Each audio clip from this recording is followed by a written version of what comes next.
رہے ہیں، لیکن زندگی کے دن کم ہوتے جا رہے ہیں، اور ایک دن اس دنیا سے ہمیں اور آپ کو جانا ہے۔ یہ کڑوا سچ ہم کیا غیر ایمان والا مانتا ہے کہ موت آ گئی، آگاہ اپنی موت سے کوئی بشر نہیں، سامان 100 برس کے پل کی خبر نہیں۔ میرے عزیز و بزرگوں بھائیوں، اللہ جل جلالہ ہمارے کو قرآن کریم میں کئی جگہ موت کی طرف یاد دلایا ہے۔ کئی کا کل نفس ذائقۃ الموت، کئی کا کل من علیہا فان۔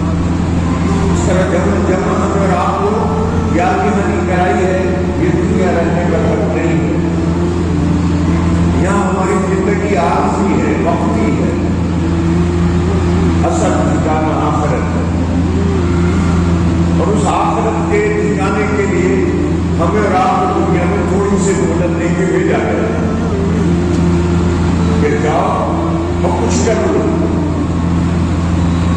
اللہ کے مہمان خانے کے لیے کچھ کمائی کر لو، کچھ بولو، کچھ جوڑ لو، کچھ نیکی کے رضا کے اعمال کر لو۔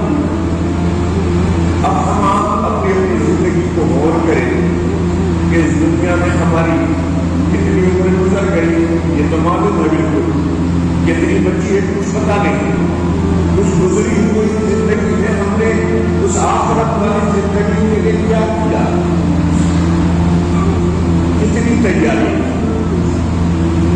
دنیا کے گھر بنانے میں، کچے سے پکا کرنے میں، ایک دو کمرے میں آدھی عمر گزر جاتی، کبھی ایک دو پکے کمرے بن پاتے، وہ آخرت جہاں کا گھر اس دنیا کے گھر کی طرح ہی اس کا گھر نہیں ہوگا، بلکہ وہ سونے چاندی کا گھر ہوگا، اس کا گارا مٹی کا نہیں ہوگا بلکہ زعفران کا ہوگا۔ وہ گھر میرے عزیز و بزرگوں بھائیوں، وہ نعمت قدر ہمیں اور آپ کو بغیر کچھ کیے مل جائے یہ ممکن نہیں۔ میں نے قرآن کریم کی سورہ بقرہ کی دوسرے بارے میں شاید تلاوت کی تھی اپنے پاس سے پہلے، اس میں اللہ جل جلالہ فرماتا ہمیں اور آپ کو مخاطب کر رہے ہیں، ایمان والوں کو مخاطب کر رہے ہیں، مخاطب کر کے کہہ رہے ہیں اے ایمان والو، تمہیں دو چیزیں ایسی دے رہا ہوں جن کو تم اگر پکڑ لو گے مضبوطی سے تو تم کامیاب ہو۔ وہ دو چیزیں کیا ہے؟ یا ایھا الذین آمنوا استعینوا بالصبر والصلاۃ، صبر اور نماز، حالات میں صبر، گرمی کی شدت کی تکلیف میں مسجد آنے میں جو تکلیف ہے اس وقت صبر، اور دوسری چیز کہ اللہ کا سب سے عزیز ہے حکم نماز کی پابندی۔ ہم کتنی کر رہے ہو ہم جانتے ہیں، دوسرا نہیں۔ اور صلاۃ بھی کیسی، نماز بھی کیسی، جیسے اللہ کے پیارے پڑھتے گئے، ہمارے آپ کی طرح غفلت والی نہیں۔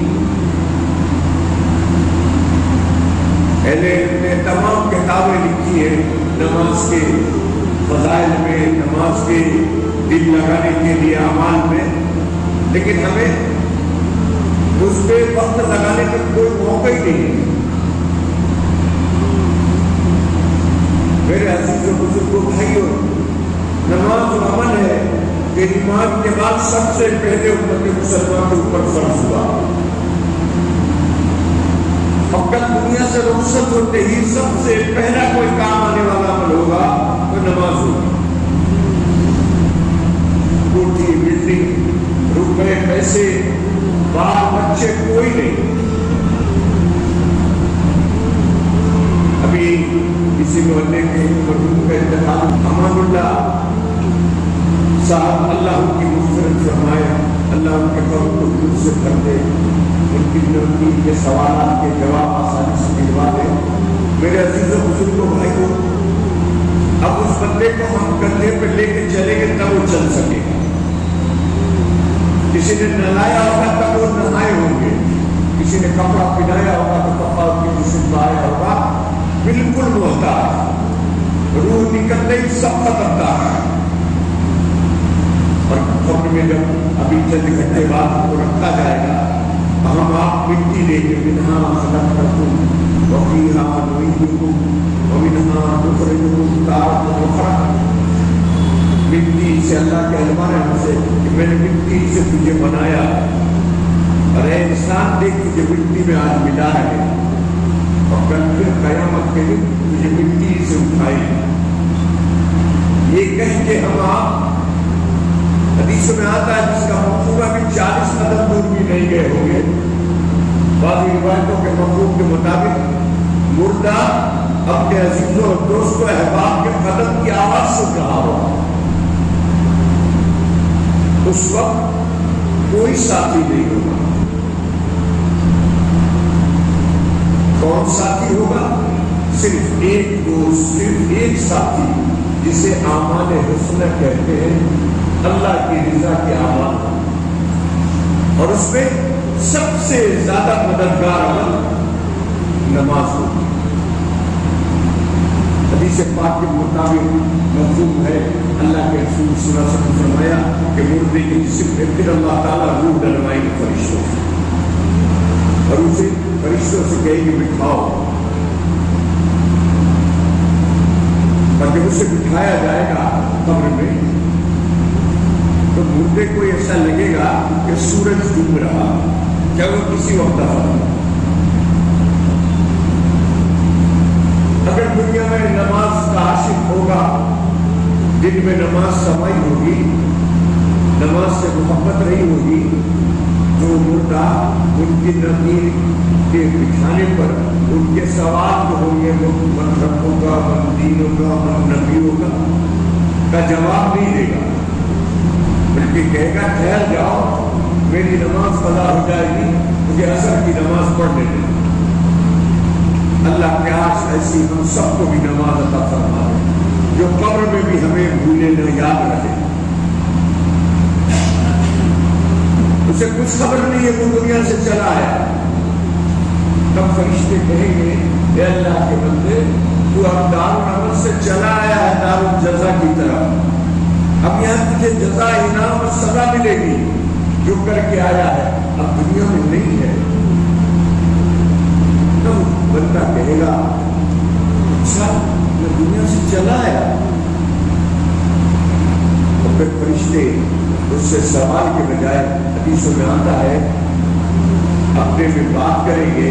ایک فرشتہ دوسرے فرشتے سے کہے گا اب اسے کیا سوال کرنا، جو پوچھنا تھا اس نے تو ایک جملے میں کہہ دیا کہ ہٹو ہٹو، سوال کو وقت نہیں، ہماری نماز جا رہی ہے. اور اس فکر کو وہی اوڑھے گا، یہ فکر اللہ اسی کو نصیب فرمائیں گے جو رب العالمین پہ یقین اور بھروسہ رکھتا ہے. اور نماز سے عشق و محبت کا اسے واقعی حصہ ملا. فرشتے سے کہیں گے سو جا، تو دنیا میں بڑی راتوں کو بھی جگا، دنوں میں بھی دوپہر میں آرام کے وقت دوڑتا ہوا اللہ کی طرف کو جاتا تھا. سوا دیکھ تیرے لیے جنت کا بچھونا آئے ہیں، اور جنت کا بچھونا بچھائیں گے اس قبر میں. اور ایک اس قبر کے دیوار میں ایک کھڑکی بنائیں گے. سرکار اقبال صلی اللہ علیہ وسلم نے ارشاد فرمایا وہ کھڑکی بڑا ہے جنت سے جو دی جائے گی. جنت کی سریلی ہوائیں قبر میں آنے لگے گی. اس مردے سے کہا جائے گا، فرشتے کہیں گے اب سو جا، تو بہت دنیا میں مشقت اٹھا کے آیا، سو جا، اور تجھے قیامت تک اب کوئی نہیں جگائے. اب تجھے قیامت کے دن جگایا جائے گا، سو جا. میرے عزیزوں بزرگوں بھائیوں، ہم سب پہ بھی یہ دن آنے والا ہے. یہ موت کی گھڑی، یہ قبر کا خزانہ ہم سب پہ آئے. اس وقت قبر میں ہمیں فرشتے کہہ دے کہ سو جا تو اس جنت کے بچھونے پہ سو جا، جیسا بچھونا کسی دنیا میں کسی بڑے سے بڑے راجا شہنشاہ کو بھی نصیب نہیں ہوا ہوگا، وہ اللہ کے حبیب کا پیارا امتی اس بچھونے پہ سو جائے گا۔ اگر وہ چاہتے ہیں کہ ہمیں بھی اللہ ایسا نصیب فرمائے تو میرے عزیز و بزرگ و بھائیوں، اپنی زندگی میں پہلا عمل ہمیں اور آپ کو بالکل مرتے دم تک داخل کرنے کی کوشش کرنا ہے، اور وہ ہے نماز۔ نماز ویسی جیسے آپ پڑھتے ہیں۔ آپ صلی اللہ علیہ وسلم نے ایک حدیث میں صاف لفظوں میں فرمایا، نماز ایسی پڑھو جیسے ہم نے پڑھی۔ آج ہم کیسی نماز پڑھتے ہیں؟ اللہ اکبر کہیں یاد کر دیا، کہیں نہیں کر دیا، پوچھ دیا نہیں کہاں تک ہاتھ اٹھنا چاہیے۔ اللہ اکبر کہتے ہوئے اللہ کی عظمت کیسے دل بھر جائے، کچھ بھی رکھا پر پڑھایا، رکوع ٹھیک سے، سجدہ ٹھیک سے۔ ایسی نماز سے میرے عزیز و بزرگوں بھائیوں کام کرنے والا نہیں۔ ہم نماز کو سیکھیں۔ اکثر میں آپ سب سے یہ بات کہتا رہتا ہوں، اس لیے کہتا ہوں کہ اللہ ہمیں بھی توفیق عطا فرمائے۔ اللہ کا ضابطہ ہے کہ بندہ جب کسی سے کوئی اچھی بات کہتا ہے تو اس کہنے سے کوئی عمل کرے یا نہ کرے، اللہ اسے ضرور عمل کی توفیق دے دے۔ یا آپ کے پاس بیٹھ کے آپ سے جو کچھ بھی اپنا سبق دہراتا ہے، اس لیے نہیں کہ بڑا مقدم ہو گیا ہو، بڑا نمازی ہو گیا ہو، بڑا عمل والا ہو گیا ہو، بلکہ اس لیے یہ سبق دہرا رہا ہوں بار بار کہ کاش اللہ ہمیں ان سبقوں پہ عمل کی توفیق عطا فرمائے، اور آپ حضرات کو بھی عطا فرمائے۔ کچھ پتہ نہیں میرے عزیزوں کب پہنچا ہے۔ آج میں صبح اخبار دے رہا تھا، دیکھ رہا تھا تلاوت وغیرہ کے بعد ہمارے 100 حجاج کرام ہندوستان کے جاں بحق ہو گئے، حج کرنے گئے تھے۔ بڑے سعادت والے وہ حاجی تھے جو حرام کی حالت میں اللہ کو پیارے ہو گئے، قیامت تک کے لیے ان کا حج ہوتا نہیں۔ کب آ جائے، کہاں بڑا آ جائے، کچھ پتہ نہیں۔ اس لیے میرے عزیزوں آپ سب سے درخواست ہے میری کہ موت سے پہلے موت کی یہ تیاری کریں۔ سرکار دو عالم صلی اللہ علیہ وسلم صحابہ جیسی شخصیات کو تعلیم دی ہے آپ نے کہ اے میرے پیارے صحابہ، روزانہ کم سے کم 25 بار موت کو یاد کیا کرو۔ کتنی بار؟ 25۔ ہاں 5 بار بھی کیا۔ اگر کوئی ہمارے جیسا کہنے کہ ارے بھائی کچھ موت کی تیاری کرو تو ناراض ہو جاتے ہیں۔ آپ کو کچھ اور ملے گی، موت کی بات کرتے ہیں بس آپ۔ ہاں میرے عزیزوں، جو یاد ہوگا اسی کی تیاری ہوگی، جو چیز یاد نہیں ہوگی اس کی تیاری نہیں ہو سکتی ہے۔ آج موسم سب کافی ہے، اتنا ماشاء اللہ کچھ آپ سب سے ایک چھوٹی سی دعا بتائی صحابہ کو کہ اسے 25 بار پڑھ لیا، اور آسان طریقہ بھی بتا دیا پڑھنے کا کہ ہر 5 نمازوں میں 5 بار پڑھ لیا۔ اللہم بارک لی فی الموت وفی ما بعد الموت۔ اے اللہ ہمیں موت دے تو برکت والی موت، اور موت کے بعد بھی جب ہمیں آخرت کا سامنا کرنا پڑے تو اس میں بھی برکت عطا فرمائے۔ 5 بار سے کہتے ہیں اللہم بارک لی فی الموت وفی ما بعد الموت، اللہم بارک لی فی الموت وفی ما بعد الموت۔ ہر نمازوں میں 5 بار گر لیں تو 25 بار ہو جائے۔ جو بندہ اس دعا کو سید الانبیاء صلی اللہ علیہ وسلم کے گننے کا عادی ہوگا، وہ ضرور موت کے بعد جو کام آنے والے عمل ہیں ان کے کرنے کی فکر میں لگا رہے گا۔ جیسے کہ ہمارے اسلاف لگے رہے، وہ تاجر بھی تھے، وہ کسان بھی تھے، وہ ملازم بھی تھے، لیکن نماز اور دین چھوٹ جائے۔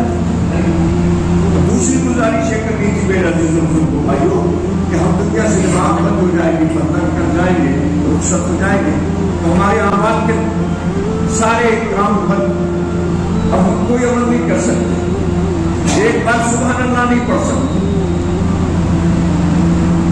اگر ہم آپ چاہتے ہیں کہ ہمیں مرنے کے بعد بھی کچھ نیکیوں کا تحفہ ملتا رہے، کچھ نیکیاں ہمارے اعمال میں لکھی جاتی رہے، تو میرے عزیز و بزرگوں بھائیوں اپنی اولادوں کو نیک صالح بناؤ، اپنی اولادوں کو اچھی تربیت دو۔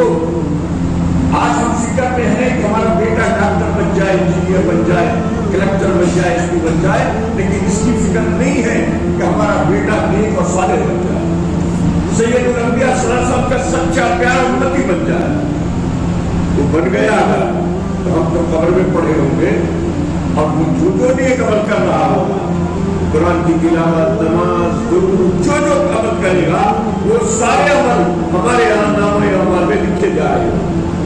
اسی لیے میرا عزیز و بزرگوں بھائیوں, مرتے ہی اللہ نے کسی بھی سید الانبیاء صلی اللہ علیہ وسلم کے امتی کا فیصلہ جنت اور جہنم کا مرتے ہی نہیں کرنے کا حکم دیا.